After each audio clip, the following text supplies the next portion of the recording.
What would you call the place where you could lose your job because of your political opinions? What would you call the place where not only this can happen, but it can happen repeatedly, even to the same person, multiple times during the course of 1 year? What would you call the phenomenon in which you become a persona non grata just because you happen to have a slightly different opinion than the general quote-unquote consensus? This is what happened to my guest tonight. My guest tonight is Jan Sjunnesson, the author of the book The Swedish Story from Extreme Experiment to Normal Nation. And he has quite a story to tell. Let's explore.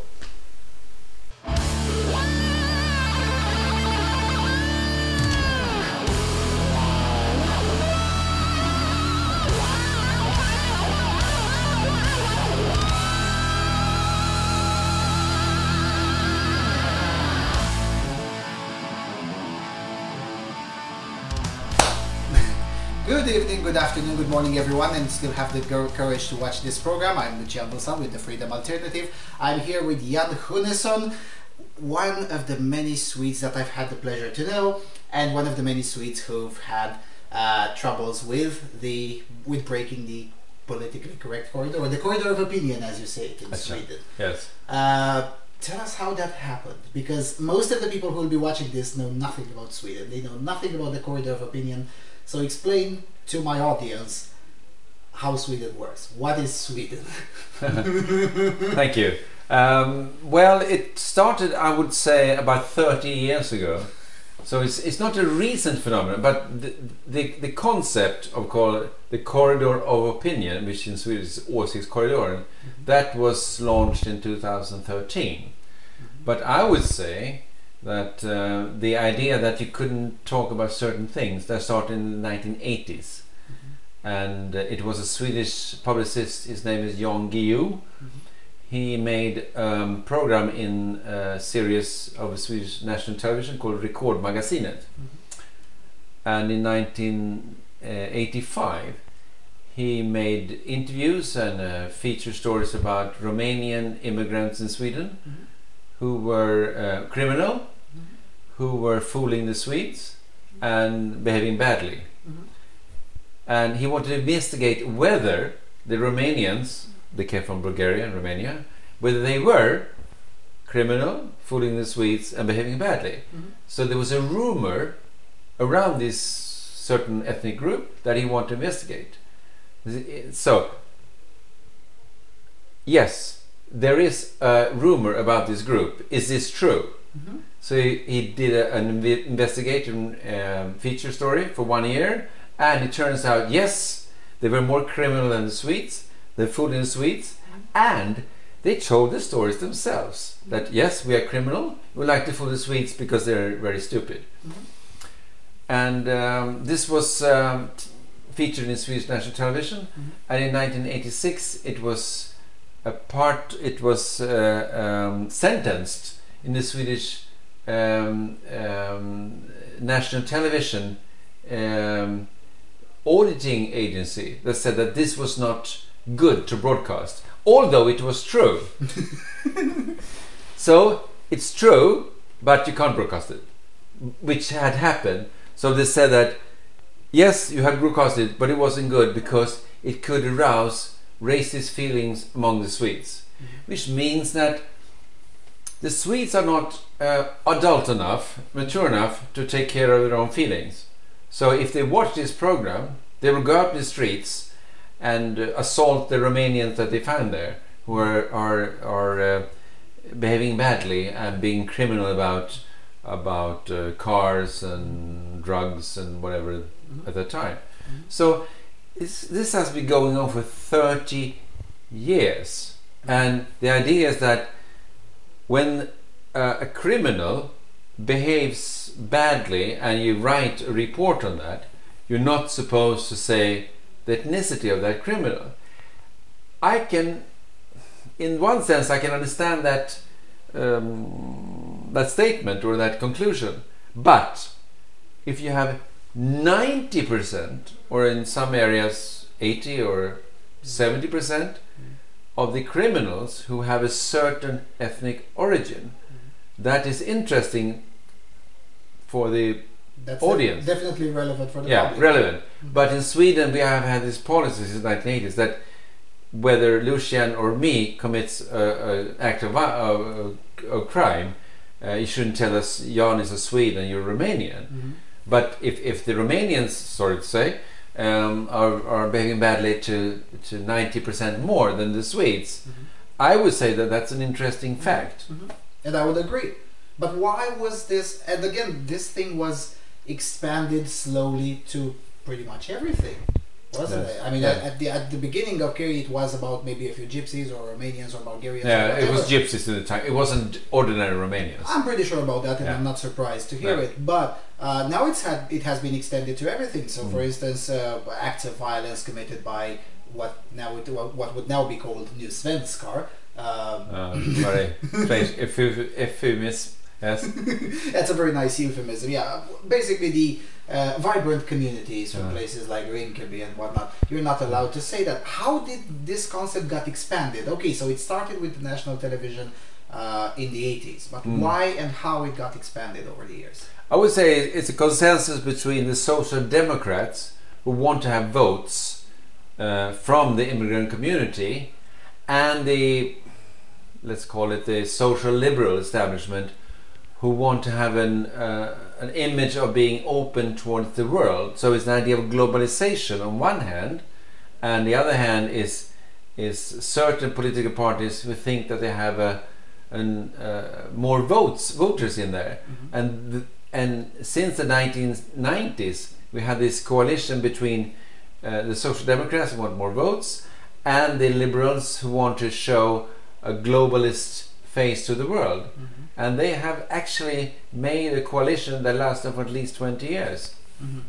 How did this emergence of the corridor of opinion, how did this affected you personally? Well, for me it's meant that I worked at the University of Stockholm until 2012. After that I had a few very intermediate jobs, but basically I've been unemployed for a couple of years. And I was a teacher in the school just a year ago, and the headmaster of that school didn't Google my name, so I worked there. And after a week, the students, aged 14 to 16, Googled my name, and my name is quite. I mean, it's not a common name, so it's easy to find that Mr. Jan Sjunnesson is actually the person who is in the classroom teaching Swedish. So I wasn't teaching history or social science, I was teaching Swedish, and I talked about grammar, vocabulary and pronunciation and those things. But after a week or two, the students started to call me, of course, racist, xenophobe. They were throwing things in the classroom. So I got assaulted with pens, rulers, also open water bottles. So they took water bottles and they screw off the cap and threw it at me. So I had water over my back when I turned the back to the students. And well, because I'm that kind of person that is very outspoken, but the idea was that when I was working there, of course I didn't do anything, and I've never done anything racist in that matter, but the students wanted to, and in defense to say that the students were not just impolite towards me, so I would say they were actually assaulting me. They were also assaulting other teachers too. And but my case, since I'm aligned with the Swedish democratic movement, the parents of these students, when I called up the parents and said, your daughter or your son are throwing things at me in the classroom, this is not nice, not acceptable. Not acceptable, thank you. The parents said, well, you're a racist. So you kind of had it coming. You yes. deserved it. I deserved it. And that was the answer from several parents. That's horrifying. Tell it to my audience that doesn't know anything about Sweden. If I were to Google your name, well, actually, I know when I Google your name, I know what I find. But what are the portions that people would find Googling your name that is so beyond reproach to the extent that parents would justify the violence of their children towards you? Why? What have you done so horrifying? And I mean ironic. Yeah. Well, the thing about me that I've never been a part of this Sweden Democratic Party until 2013, and never been an outspoken racist. I've been married to an Indian for 10 years. I lived in India. I've managed immigrant associations and giving them money. So the idea that I'm a racist is very hard to find. But I guess that if you Google my name, you will find that my name associated with the Sweden Democrats, who some people think is a racist party, is enough to find me labeled as a racist, which is beyond belief, because I've been a university lecturer, I've been a school principal, I've been all those things that. So for me as a person, it's very hard to find that I'm Jan Sjunnesson is racist. That's beyond belief, because I've never made a statement like that. But if you think that anyone who criticizes immigration policy is racist, yes, then you have me, you have Douglas Murray, you have Nigel Farage, you have lots of people. You have people in the France and people in Germany who was critical against immigration policy. That doesn't mean we're critical against immigrants as such. And just to end this, the problem about this whole scenario is not about immigrants, not about Romanians, not about gypsies or Arabs or Muslims. It's about the Swedes. So the Swedes are the problem. And the problem with me is that I'm directing my critique against the Swedes themselves, that they want to portray themselves as good and allowing mass immigration. And I would say that if I lived in North Africa or the Middle East, and I would get on a boat towards Greece or Lampedusa in Italy, I can see that that's a rational solution instead of starving in Somalia. So that's a rational solution. You can't blame actually the immigrants for jumping on a boat to Lampedusa or but the collectivists welcome them. Yes. So the problem is actually in Europe, the European Union, and in this case the Schengen Agreement, the Dublin Agreement, which doesn't work anymore, and in this case with country outcome, the Swedish government, who has not closed the borders. So to blame the immigrants is foolish. The immigrants are rational. The Swedes are not rational. Right. Let's talk a little bit about the Järva. But first of all, let's talk about the Järva of 2 years ago. You organized a parade. Yes. I covered that on this channel. I wanted to have you on an interview back then, but you weren't available. So we're talking a little bit. But you organized a gay pride. Yes. In Rinkeby, was it? Yes. Tensta, Rinkeby and Husby. Yeah. Okay. Why did you do that, and what was the reaction? How did it go? I saw the images from the actual parade. It was pretty much without incidents as far as it was a nice little walk.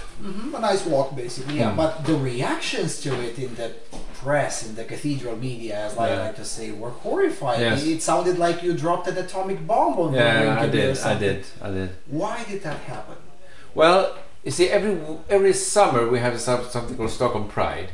And it's the last week in July. And I had this idea for a few years that it's so easy to be gay in the center of Stockholm. So to walk around holding your hands to your partner same sex is no problem. Why shouldn't you do that in the suburbs?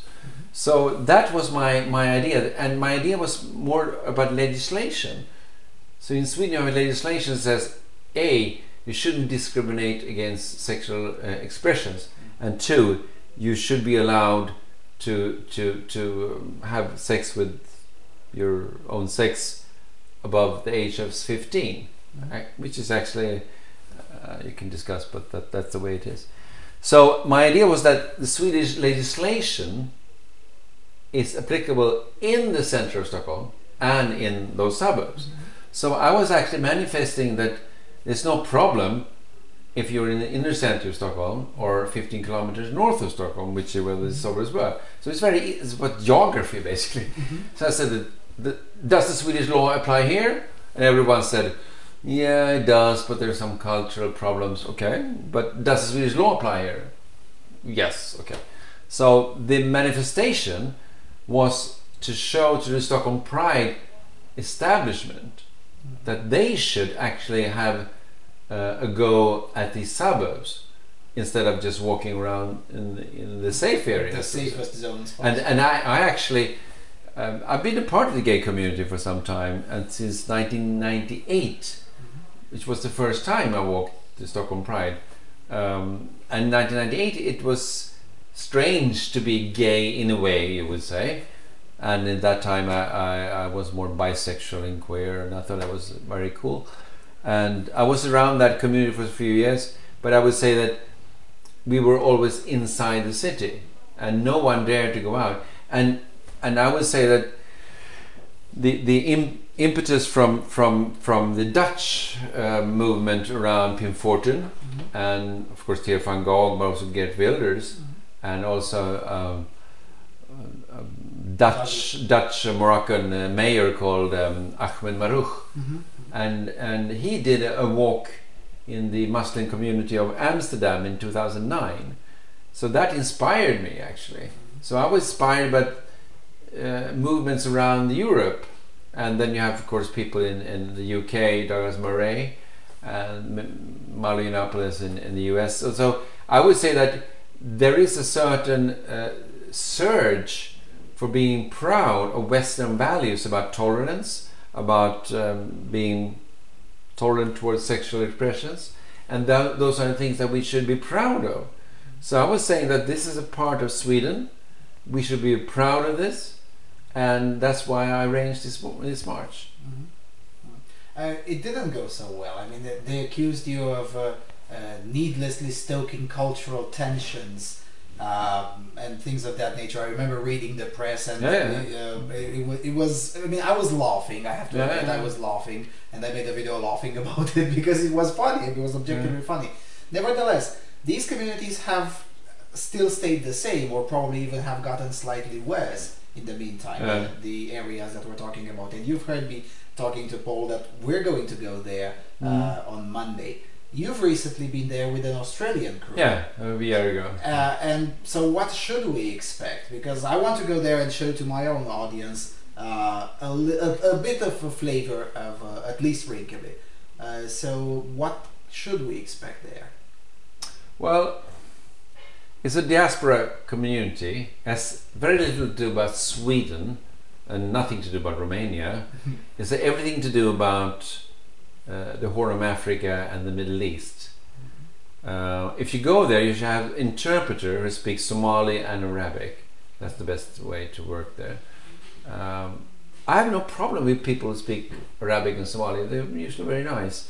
But I would say that what you should expect there is that the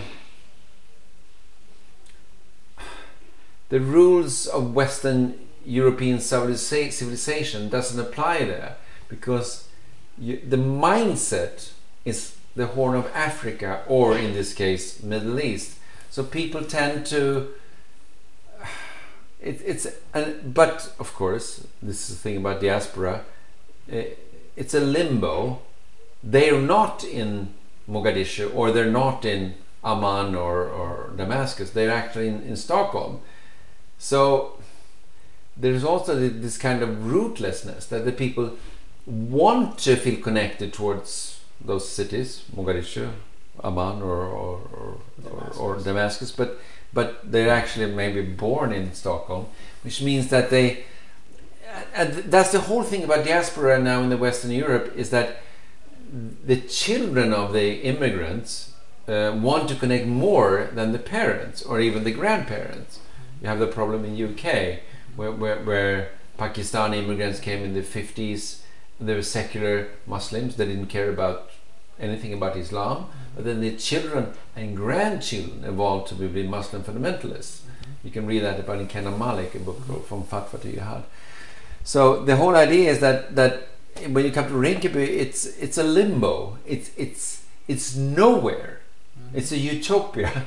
Utopia means nowhere. It's not Mogadishu. It's not Stockholm. It's nowhere. And they're trying to create something with their own clans and their own mafia cultures and parallel legislative structures, which means that they actually have their own courts and all that. But I would say that it's a strange land, and it's a tribal land. I would call it more. It's more like going not to Mogadishu maybe, but going back in time, medieval times in Europe, where you have tribes setting up. The problem with Rinkeby and Tinsta is that all of it is not dominated by certain ethnic groups or religious groups or any kind of mafia group, but certain blocks are. And you have the same problem in Södertälje, which is south of Stockholm, where you have Christian Syrian communities, and just 10 meters across from their block is an Arabic just a Arabic or Muslim community, and if one girl walks across or one boy, it's trouble.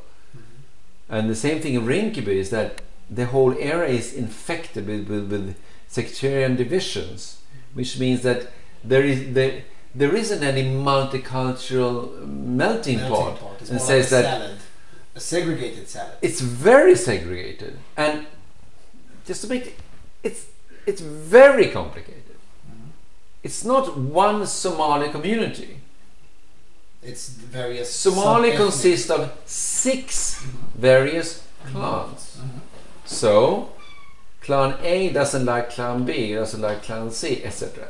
So the whole idea of a melting pot and multicultural doesn't work in an easy way. So what you would confront is that these ethnic groups will also battle with you, and you will become a part of that, which we became in the Australian film team there.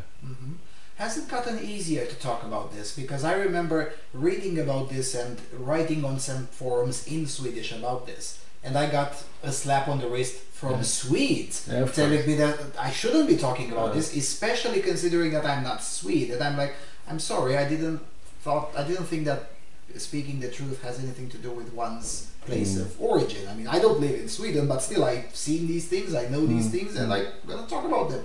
Has it gotten easier to speak about them inside Sweden? Slightly easier, slightly. I wouldn't say very much, but slightly. So it's not just my impression that the corridor has widened a little bit. My hope, and I actually said this a few days ago, that there's an election next year in September, that everything will come out. It will become very, very messy and maybe violent. The equivalent of a political bloodbath, you think? Yeah, I actually think that, because with the social media, Facebook and Twitter especially, all the news will come out.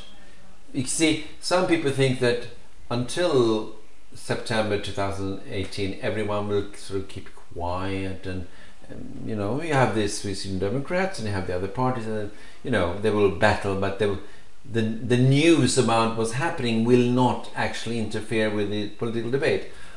No, I don't think so. I think next year everything will come out, and it will go with the good, the bad, the ugly, and everything that the pus of an open wound will come out, and it's not nice. It will smell bad. We have Swedes behaving badly, immigrants behaving badly, Swedes behaving badly towards immigrants behaving badly towards the Swedes, immigrants behaving badly towards the immigrants, etc., etc., etc. So I think next year, if you have a news feature, I would say cover Sweden, because this is the last Stalinist community or last Stalinist culture. We have you know, Belarus, it's called the White Russia, but we are like the last of this sort of East German or anything like the Eastern Bloc. We're actually part of that. Everything is about the mindset being controlled by the government. And if you want to say 1989 being staged live, played live, I would say 2018 in Sweden, you will see Berlin Wall fall. You will see anything in Minsk fall, because the Swedes will actually face the reality. And as I said before, the problem is not the immigrants, it's the Swedes. Especially, and that's why I hate the Swedes. The politically correct Swedes, for sure. No, I hate all the Swedes. Okay, I didn't expect that. So we should expect some bloodbath till next year. But until next year, should we expect anything spectacular this year with the occasion of the Arva? Because you mentioned that I should probably try to cover at least some of that. I have no idea. I don't think that. I've written a novel, which is a bit depressing because it's a dystopian novel. It's about Sweden the next 5 years, and in 3 years from now we will have a political murder. Assassination, thank you. A leading Sweden Democrat will be killed by jihadists from Rinkeby. Or someone from Expo? No. And no, actually I have a very twisted sort of a double agent thing about this. Now I relieve my plot. I'm sorry, but the person who's killing the Sweden Democrat is actually not a jihadist. He's a counter-jihadist, and he's recruited by Swedish fascists. So the Swedish fascists wants to have a false flag operation in Sweden in 20 years from now, saying that the jihadists killed the Swedish Democrat, but it's actually the Swedish fascists. They want to provoke a revolt because they think that the Swedish Democrats are too meek. And I wrote this book 3 years ago, and I hear lots of rumors around the Sweden Democrats, which I'm part of, saying that your party is too weak, you should be harder. And actually I wrote this book 3 years ago saying that a fascist coalition or fascist group in Sweden wants to implement assassination of a Sweden Democrat because they think the Sweden Democrats are too meek. This is just like this is what the Baader-Meinhof group did in Germany, what the Red Brigades did in Italy, that you provoke the populace. Or what the Rote Armee-Fraktionen tried also in Germany later. Yeah, pretty much. But I don't. It's very horrible if this happens. I don't want it to happen, but I think that this idea about false flag operations, because all the time in Germany, in Italy, you had black and red violence, and sometimes you didn't know whether it was the reds or the blacks. And I think we might have this kind of terror. I also wrote about terrorist attacks that you don't know who's making them, because let's say the far right want it to look like we have Islamist attacks in Sweden all the time, and maybe some of these Islamist attacks are not made by the Islamists, made by the right, and this might happen. So this can accelerate maybe until 2018 in the election campaign. Yeah, that sounds like a bit of a downward spiral of conspiracy. I mean, sometimes a cigar is just a cigar. As Freud said. That's what they said. Yeah. That's what the cigar said. All right. Thank you. Thank you for coming to my show. Where can people find your book and buy it? Do you Which book? You recently wrote a book for non-Swedes. I've seen. Oh yeah, it's called The Swedish Story. Where can people find it? Oh, it's my blog called www.sjunne.com. sjunne.com. Cool, That's yeah. the first part of my last name. Thank you very much. So Sjunne.com, Yes. right? The Swedish Story. It's a book about Sweden, but written for non-Swedes. You should probably read it. I haven't read it yet, but I trust Jan that he told the correct story. See, someone does try. Yes, I'm very impressed that you your tried. correct thinking. And with that said, 2 days from now we're going to Rinkeby, and I'm gonna follow your advice. And we're gonna have a very crowded month of June with videos from Sweden. Thank you very much. Thank you for coming. Thank you. Best of luck.